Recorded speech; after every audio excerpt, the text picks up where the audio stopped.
اس وقت شام کے 7 بجے تھے، مغرب کی اذان ہو چکی تھی اور اس لمحے مسجد میں نماز مغرب ادا کی جا رہی تھی۔ میں ASI حفیظ راجپوت کے ساتھ اپنے کمرے میں بیٹھا تھا۔ جن دنوں تھانے میں مصروفیت زیادہ ہوتی، میں مغرب کی نماز کو عشاء کے ساتھ ملا کر پڑھ لیا کرتا تھا۔ اس روز بھی کچھ ایسی ہی صورتحال تھی۔ ہم دونوں آج دوپہر میں جس برسات کو اپنے پیچھے لگا کر تھانے لے آئے تھے، اس کا سلسلہ جاری تھا۔ تھوڑی دیر کے لیے زور ٹوٹتا، پھر وہی شدت پیدا ہو جاتی۔ یوں محسوس ہوتا تھا ساون کی یہ سوغات تھم کر سانس درست کرتی ہے تاکہ جم کر برس سکے۔ ہمارے درمیان پیر دھنی شاہ موضوع گفتگو بنا ہوا تھا۔ وہ اس علاقے کے لوگوں کے لیے بڑی بابرکت ہستی تھا۔ ASI بھی اس کے ارادت مندوں میں شمار ہوتا تھا، مگر میری رائے بچہ والی سرکار کے بارے میں انتہائی مختلف تھی اور میں اپنی اس رائے کو بڑی حد تک ASI پر واضح کر چکا تھا۔ ماسی مختارہ نے پیر دھنی شاہ سے ہونے والی ملاقات کی جو تفصیل مجھے بتائی تھی، اس سے میری رائے کو اور بھی مضبوطی حاصل ہوئی تھی۔ دھنی شاہ نے خدیجہ کے علاج معالجے کے ذیل میں جو جال پھیلایا تھا، وہ اسے ڈبہ پیر ثابت کرنے کے لیے کافی تھا، اور یہی ڈبہ پیر دھنی شاہ المعروف بے بچہ والی سرکار بڑی صفاقی اور بے دردی سے نیست و نبود کر دیا گیا تھا۔ اس کی لاش کو دیکھ کر میرے ذہن میں یہ الفاظ روشن ہو گئے تھے، خس کم جہاں پاک۔ اب تک میں نے دھنی شاہ کے قتل کے سلسلے میں جو تفتیش کی تھی، اس کے نتائج زیادہ حوصلہ افزا نہیں تھے۔ مقتول کے آستانے میں سے مجھے 2 ایسے سراغ ملے تھے جن کی مدد سے قاتل تک رسائی حاصل کرنے کی کوشش کی جا سکتی تھی، یعنی سبز اور سرخ چوڑیوں کے ٹکڑے اور انگوٹھے والے زنانہ سلیپر کا بایاں پاؤں۔ یہ دونوں سراغ ماسی مختارہ کی دہلیز پر آ کر بے دم ہو کر ڈھہ سے گئے تھے، اور میں ایک مرتبہ پھر خالی ہاتھ اور بھرے ہوئے ذہن کے ساتھ دھنی شاہ کے قاتل کی گردن ناپنے کی پلاننگ کرنے میں مصروف تھا۔ اس بات میں کسی شک و شبے کی گنجائش تلاش کرنا ممکن دکھائی نہیں دیتا تھا کہ قتل کی یہ واردات گزشتہ رات کے وسطی حصے میں پیش آئی تھی۔ میرے ذہن میں قاتل کا کھرا اٹھانے کا بھی خیال آیا تھا، لیکن ساون کی برساتی موسم کے سبب مجھے اس خیال کو ذہن سے جھٹکنا پڑا، کیونکہ اس صورتحال میں کھرا نکالنا ناممکنات میں سے تھا۔ ہمارے درمیان یہی موضوع اور کیس کے اہم نکات زیر بحث تھے کہ ASI نے کہا، ملک صاحب، میری تو سمجھ میں نہیں آ رہا کہ کس بدبخت میں اتنی جرت پیدا ہو گئی کہ وہ پیر صاحب کا قتل کر بیٹھا۔ یہاں کے لوگ تو اس بارے میں سوچ بھی نہیں سکتے۔ میں یقین کے ساتھ کہہ سکتا ہوں کہ قاتل کا تعلق موضع نواں کوٹ سے ہرگز نہیں ہو سکتا۔ تمہارے اس یقین کا سبب کیا ہے؟ میں نے گہری سنجیدگی سے پوچھا۔ سبب ہی تو بتا رہا ہوں جناب، وہ قدر آگے کو جھکتے ہوئے بولا۔ اس علاقے کا بچہ پیر صاحب کا احترام کرتا ہے، کوئی اتنی گھناؤنی حرکت کرنے کے بارے میں سوچ بھی نہیں سکتا۔ ASI کے دلائل میں وہ گہری عقیدت جھلکتی تھی جو وہ مقتول کے لیے اپنے دل میں رکھتا تھا۔ میں نے ٹھہرے ہوئے لہجے میں کہا، راجپوت، دھنی شاہ کا قاتل بدبخت ہے یا خوش بخت، اس کا فیصلہ اس وقت ہوگا جب ہم اس کی گردن دبوچنے میں کامیاب ہو جائیں گے، اور جہاں تک یہاں کے لوگوں کی عقیدت اور احترام کا تعلق ہے تو اس کے بارے میں کوئی بلند و بانگ دعویٰ کرنا سراسر حماقت ہوگی۔ انسان کے یہاں 10 دوست ہوتے ہیں، وہیں ان کے اندر ایک آدھ دشمن بھی چھپا ہوتا ہے، اور کبھی یہ دشمن دوست کی صورت میں پیچھے چھپا بیٹھا ملتا ہے۔ میں مانتا ہوں موضع نواں کوٹ میں دھنی شاہ کا بڑا ٹیکا اور دبدبہ ہے، لیکن اس کی بنا پر ہرگز یہ فتویٰ جاری نہیں کیا جا سکتا کہ کوئی اپنے دل میں اس کے خلاف نفرت کے جذبات نہیں رکھتا ہوگا۔ میں نے دھنی شاہ کی لاش کا بغور جائزہ لیا ہے، وہ کسی بفرے ہوئے شخص کی شدید ترین عداوت کی بینٹ چڑھا ہے۔ راجپوت، میری ایک بات نوٹ کر لو۔ میں لمحہ بھر کے لیے متوقف ہوا، پھر سلسلہ کلام کو آگے کھسکاتے ہوئے کہا،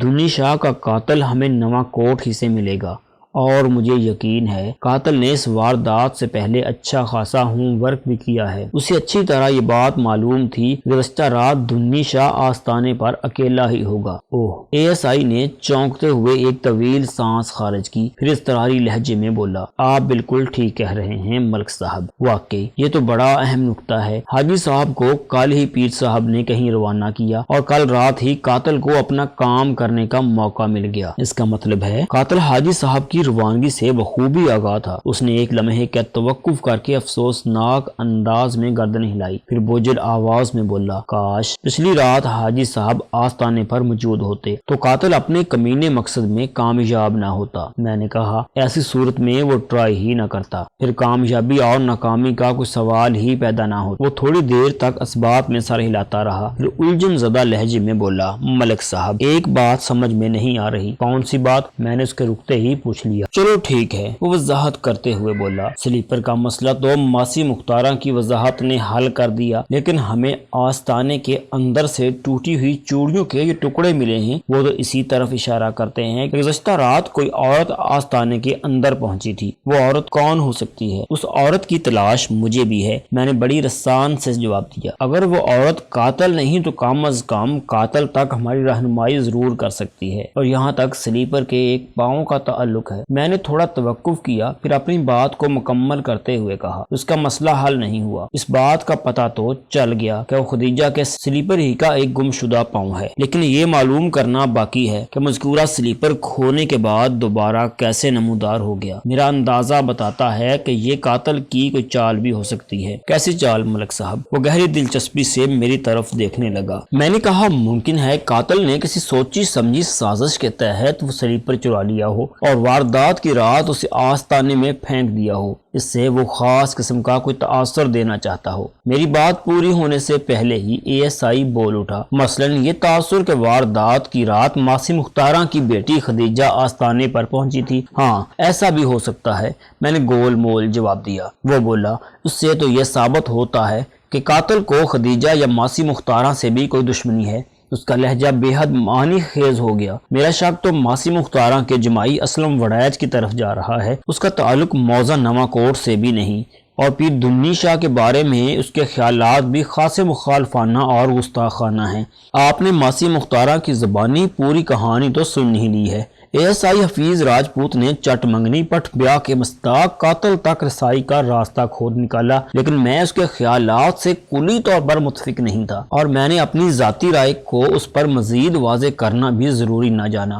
عقل مند کے لیے اشارہ ہی کافی ہوتا ہے، اور میں باتوں میں اسے کئی اشارے دے چکا تھا۔ اس کی تسلی کی خاطر میں نے کہہ دیا، حفیظ تمہاری بات میں وزن ہے، اسی لیے تو میں نے اسلم وڑیچ کو روک لیا ہے۔ انشاءاللہ کل اسے تھانے بلا کر بھی رگڑا دیں گے، میں اسے بھولا نہیں ہوں۔ ہمارے درمیان اسی نوعیت کی باتیں ہو رہی تھیں کہ ایک کانسٹیبل نے حاجی گلزار کی آمد کی اطلاع دی۔ ہم دونوں نے یک بجک چونک کر ایک دوسرے کی طرف دیکھا۔ میں نے مذکورہ کانسٹیبل سے کہا، ٹھیک ہے، حاجی صاحب کو ادھر ہی بھیج دو۔ تھوڑی دیر بعد مقتول دھنی شاہ کا دست راست حاجی گلزار میرے سامنے موجود تھا۔ اسے دیکھتے ہی ASI احتراماً اٹھ کر کھڑا ہو گیا۔ وہ اس کے مرشد سائیں کا خلیفہ تھا، اس حوالے سے یہ احترام حفیظ پر واجب ہو جاتا تھا، مگر میں اپنی نشست پر جمع بیٹھا رہا۔ حاجی گلزار نے بڑی گمبھیر آواز میں السلام علیکم کہا۔ میں نے اس کے سوال کا جواب دیا اور بیٹھنے کے لیے کرسی کی جانب اشارہ کر دیا۔ ASI اس وقت تک مؤدب کھڑا رہا جب تک گلزار ایک کرسی کھینچ کر بیٹھ نہیں گیا۔ میں ASI کی عقیدت برے رویے کو نظر انداز کر کے گلزار کا تنقیدی جائزہ لینے لگا۔ اس کی عمر 35 اور 40 کے درمیان رہی ہوگی، رنگ سیاہ بجنگ، جسم تنو مند اور ہاتھ پیر معمول سے زیادہ بڑے۔ اس نے چہرے پر ہلکی ہلکی داڑھی بھی رکھ چھوڑی تھی جو اس کی رنگت کے ساتھ خوب میل کھاتی تھی۔ اس کی شخصیت کا مجموعی تاثر انتہائی ناخوشگوار تھا۔ وہ پیر دنی شاہ سے ملتی جلتی کوئی شے تھا۔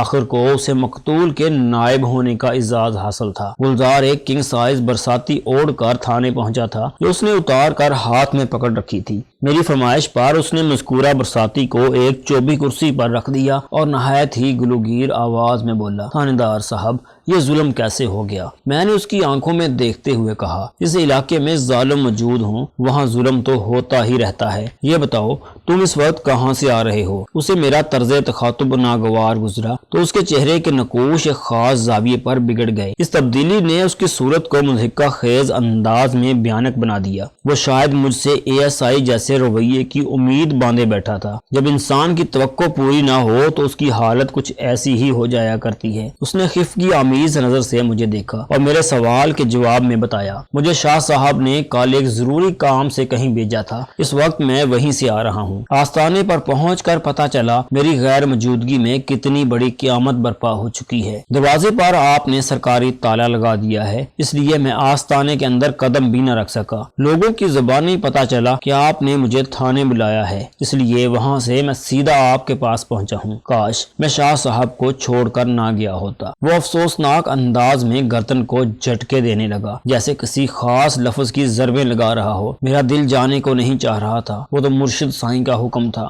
میں ان کا حکم کیسے ٹال سکتا ہوں؟ اف اللہ، یہ کیا ہو گیا؟ پیر سائیں کی موت نے حاجی گلزار کو بری طرح متاثر کیا تھا، اور ایسا کیوں کرنا ہوتا؟ وہ تو دھنی شاہ کے سب سے زیادہ قریب تھا، اس لیے دکھ بھی سب سے زیادہ محسوس کر رہا تھا۔ پورے قصبے کی عقیدت ایک طرف اور گلزار کی عقیدت ایک جانب تھی۔ تو جتنا زیادہ نزدیک ہوتا ہے وہ اتنا ہی زیادہ متاثر بھی ہوتا ہے۔ یہ الگ بحث ہے کہ تاثر منفی ہوگا یا مثبت۔ میں نے تشفی آمیز الفاظ میں کہا، حاجی صاحب جو ہونا تھا وہ تو ہو گیا، اب بتاؤ آگے کیا کرنا ہے؟ قاتل کی تلاش کے سلسلے میں تم میری کیا مدد کر سکتے ہو؟ میں ہر قسم کے تعاون کے لیے تیار ہوں تھانے دار صاحب۔ وہ سینے پر ہاتھ رکھتے ہوئے گہری سنجیدگی سے بولا، بتائیں مجھے کیا کرنا ہے؟ شاہ صاحب کے قاتل کو جلد از جلد عبرتناک انجام تک پہنچنا چاہیے۔ وہ لمحے بھر کو خاموش ہوا تو اس کے پختہ عزم کو دیکھ کر مجھے امید ہو چلی، دھنی شاہ کا قاتل بہت جلد میری مٹھی میں ہوگا۔ ایک لمحے کے توقف کے بعد اس نے استفسار کیا، تھانے دار صاحب کیا آپ نے آلہ قتل برآمد کر لیا ہے؟ میں نے جواب دیا، میں نے بڑی باریک بینی سے آستانے کی تلاشی لی ہے، لیکن آلہ قتل کہیں سے بھی برآمد نہیں ہوا۔ البتہ اس بات میں کوئی شک نہیں کہ وہ کوئی خنجر یا چھری ہے۔ پھر میں نے اس سے پوچھ لیا، تمہارے خیال میں دھنی شاہ کا قاتل کون ہو سکتا ہے؟ اسی سوال نے تو میرے دماغ کو گما رکھا ہے تھانے دار صاحب، وہ فنکار سے مشابہ آواز میں بولا۔ اس علاقے کا بچہ شاہ صاحب کا عقیدت مند ہے، سمجھ میں نہیں آ رہا اتنا سنگین قدم کون اٹھا سکتا ہے؟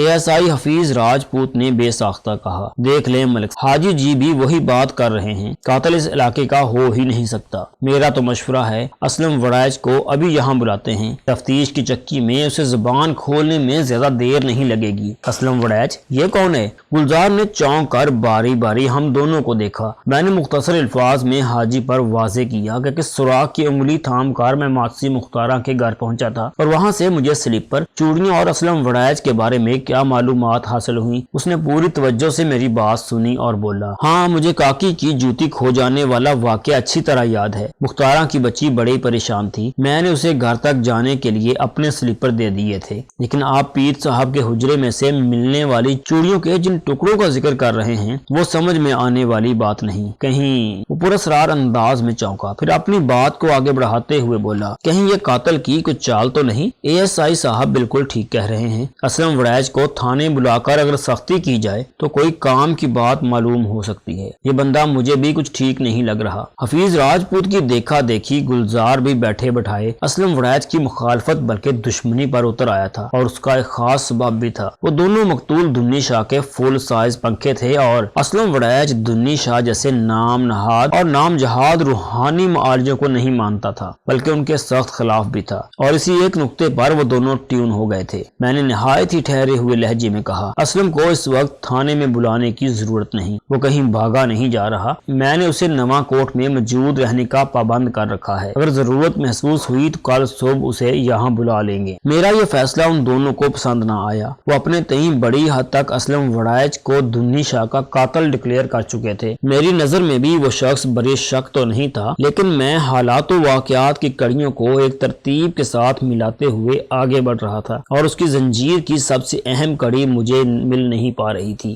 یعنی سبز اور سرخ ٹوٹی ہوئی چوڑیوں والا معمہ۔ میں نے اسی گتھی کو سلجھانے کے لیے گلزار سے استفسار کیا، تم کتنے عرصے سے اپنے پیر صاحب کی خدمت کر رہے ہو؟ اس نے ایک لمحہ سوچنے کے بعد جواب دیا، لگ بھگ 10 سال ہو گئے ہیں جناب۔ سچ سچ بتاؤ حاجی گلزار۔ میں نے اس کی آنکھوں میں جھانکتے ہوئے سوال کیا، کیا دھنی شاہ عورتوں کو اپنے حجرے میں بلا کر خفیہ قسم کا کوئی علاج معالجہ بھی کرتا تھا؟ اس کے چہرے پر ایک رنگ سا آ کر گزر گیا، تاہم یہ رنگ صرف میں ہی دیکھ سکا تھا، کیوں کیونکہ میں اس وقت براہ راست حاجی صاحب کی آنکھوں میں گور رہا تھا۔ ASI اس رنگ کے دیدار سے محروم رہ گیا تھا کیونکہ شب دجور کو شرماتے چہرے پر ابھرنے والے لمحاتی رنگ ASI کی نگاہ اتنے فاصلے سے پکڑ نہیں سکتی تھی، لیکن میں نے گلزار کے دل کا چور پکڑ لیا تھا۔ میرے خفیہ علاج معالجے والے سوال نے اسے اندر سے ہلا کر رکھ دیا تھا، لیکن بندہ خاصے مضبوط اعصاب کا تھا۔ وہ لمحاتی طور پر گڑبڑایا، پھر سنبھلتے ہوئے بولا، نہیں ایسی تو کوئی بات نہیں۔ شاہ صاحب بیٹھک ہی میں سائلین سے ملاقات کرتے تھے، حجرے میں تو انہوں نے کبھی کسی عورت کو تو کیا مرد کو بھی قدم نہیں رکھنے دیا۔ اس نے بڑی خوبصورتی سے بات کو نبھانے کی کوشش کی تھی، لیکن میں حقیقت کی تہ میں اتر چکا تھا۔ میں نے قریت کا عمل جاری رکھتے ہوئے کہا، اگر کبھی کسی عورت نے دھنی شاہ کے حجرے میں قدم نہیں رکھا تو پھر تم ٹوٹی ہوئی چوڑیوں کے سلسلے میں کیا وضاحت کرو گے؟ لمحہ بھر کے لیے میں نے وشگاف الفاظ میں اضافہ کیا،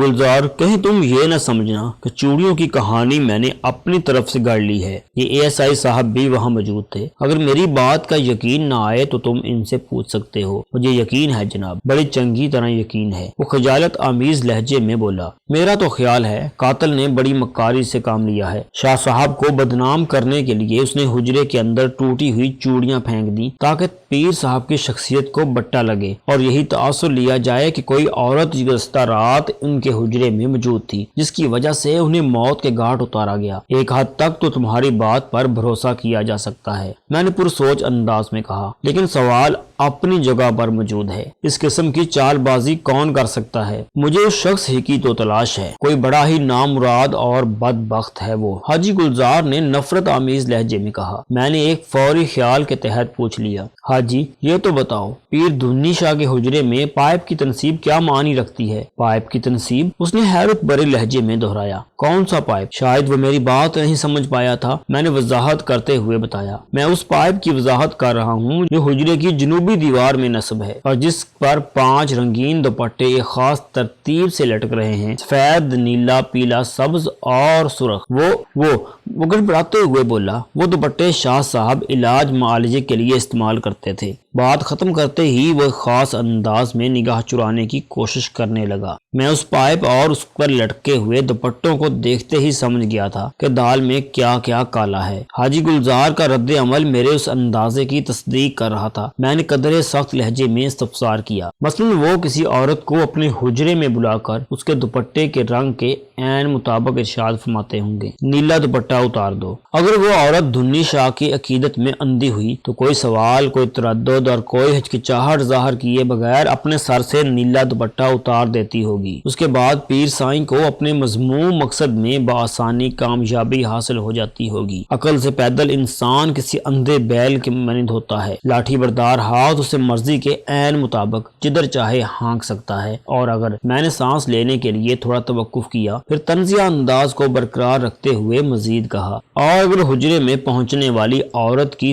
عقل تھوڑی سی بھی زندہ ہوتی تو وہ پیر سائیں کے ارشاد پر چیں بچیں ضرور ہوتی ہوگی۔ پیر صاحب اسے بدکتے دیکھ کر فوراً نیا پینترا مارتے ہوں گے، ہم اس دوپٹے کی بات کر رہے ہیں جو تمہارے پیچھے پائے پر ٹنگا ہے۔ اس طرح پیر سائیں کا داؤ نبھ جاتا اور دیوار پر نصب پائے پر رنگ برنگ دوپٹے اسی لیے لٹکائے گئے تھے کہ کوئی بھی بچ کر نہ جا سکے۔ کیوں گلزار، میں غلط تو نہیں کہہ رہا ہوں نا؟ ایسی کوئی بات نہیں تھانے دار صاحب، وہ قدرے برہمی سے بولا، گویا بے الفاظ دیگر وہ یہی کہہ رہا تھا کہ میں نے بالکل غلط کہا ہے۔ آپ ان رنگ دار دوپٹوں کی حقیقت سے واقف ہیں اور نہ ہی یہ جانتے ہیں شاہ صاحب ان سے کیسے کام لیتے تھے۔ بات پوری کرتے ہی وہ افسوسناک انداز میں گردن جھٹکنے لگا جیسے میری عقل پر ماتم کر رہا ہو۔ میں نے آگے کو جھکتے ہوئے دلچسپی سے پوچھا، پھر اس حقیقت سے تم ہی پردہ اٹھا دو گلزار۔ وہ ٹھہرے ہوئے لہجے میں بتانے لگا، میں ایک بار پھر یہی کہوں گا کہ شاہ صاحب کسی عورت کو اپنے حجرے میں کبھی نہیں بلاتے تھے، اپنے پاس آنے والوں کو وہ بیٹھک ہی میں ملتے تھے، اور یہاں تک علاج معالجے اور ان رنگین دوپٹوں کا تعلق ہے تو اس کی وضاحت میں کر دیتا ہوں۔ وہ تھوڑی دیر کے لیے متوقف ہوا، پھر اضافہ کرتے ہوئے بولا، مختلف بیماریوں کی جاڑ پونچھ کے لیے انہوں نے مختلف رنگ کے دوپٹے مقرر کر رکھے تھے اور انہی سے وہ علاج کرتے تھے۔ مثلا خسرہ اور چھپاکی وغیرہ کو ختم کرنے کے لیے وہ سرخ رنگ کا دوپٹہ استعمال کرتے تھے، ہرا دوپٹہ وہ پیٹ کے امراض وغیرہ کے لیے استعمال کرتے تھے، پیلا دوپٹہ گرکان جھاڑنے کے کام آتا، نیلے دوپٹے سے وہ دماغی امراض کا کام لیتے اور سفید دوپٹہ وہ ایک مرتبہ پھر متوقف ہوا۔ پھر اس کے بعد سلسلہ کلام کو آگے بڑھاتے ہوئے اس نے بتایا سفید دوپٹے سے وہ بے اولادی کا علاج کرتے تھے اور یہ جھاڑ پھونک صرف نوچندی جمعرات کو عشاء کی نماز کے بعد کی جاتی تھی۔ شاہ صاحب بے اولادی اور بانج پن کا شرطیہ علاج کرتے تھے، اسی کمال کی وجہ سے انہیں بچہ والی سرکار کہا جاتا تھا۔ لیکن افسوس، ہائے افسوس، اس نے بڑے ماتمی انداز میں اپنی بات ختم کی تو میں کسی سوچ بچار میں پڑے بغیر فوراً سے پیشتر سمجھ گیا کہ اس نے مجھے الو بنانے کے لیے بڑی مضبوط کہانی سنا ڈالی تھی۔ میں نے بھی یہی ظاہر کیا کہ میں اس کی بیان کردہ کہانی سے متاثر ہو گیا ہوں، لہٰذا اس سلسلے میں مزید کوئی سوال نہیں کیا۔ نوچندی جمعرات کے ذکر نے میرا دھیان ماسی مختارہ اور اس کی بیٹی خدیجہ کی طرف پھیرا دیا۔ انہیں بھی دھنی شاہ نے آنے والی جمعرات کو اپنے آستانے پر بلایا تھا تاکہ سفید دوپٹے کا ماہرانہ استعمال کر کے وہ خدیجہ کی گود بھر دے۔ حاجی گلزار نے منت ریز انداز میں مجھ سے کہا تھانے دار صاحب، آپ نے ہمارے آستانے پر تو سرکاری تالا ڈال دیا ہے، اب میں رات کہاں گزاروں گا؟ اگر آپ اس تالے کی چابی مجھے دے دیں تو میں آرام سے واپس چلا جاتا ہوں۔ پیر صاحب کی یادیں اس آستانے میں چکراتی پھر رہی ہوں گی، مجھے وہیں قرار مل سکے گا۔ میں نے دو ٹوک الفاظ میں اس پر واضح کر دیا، آستانے کو تو میں نے سیل بند کر دیا ہے، فی الحال اسے کھولا نہیں جا سکتا، کم از کم اس وقت تک جب تک پیر دھنی شاہ کی لاش اسپتال سے واپس نہیں آ جاتی۔ آج کی رات تم میری مہمانداری میں تھانے ہی میں بسر کر لو۔ اس نے برا سو منہ بنایا، اسے میری یہ تمحکمانہ پیشکش قطعاً پسند نہیں آئی تھی، تاہم اس نے کسی قسم کے احتجاج کی بجائے خاموشی اختیار کرنے ہی میں عافیت جانی اور مردہ سی آواز میں بولا جیسے آپ کی مرضی۔ میں نے ASI کی جانب دیکھتے ہوئے کہا راجپوت صاحب، یہ حاجی کم از کم آج کی رات ہمارے مہمان ہیں، ان کے کھانے پینے اور منجی بسترے کا بندوبست آپ ہی کو کرنا ہے۔ اوکے سر، آپ فکر نہ کریں، حفیظ نے سعادت مندی سے کہا، سب ہو جائے گا، اور میں واقعی بے فکر ہو کر اپنے کوارٹر میں آ گیا۔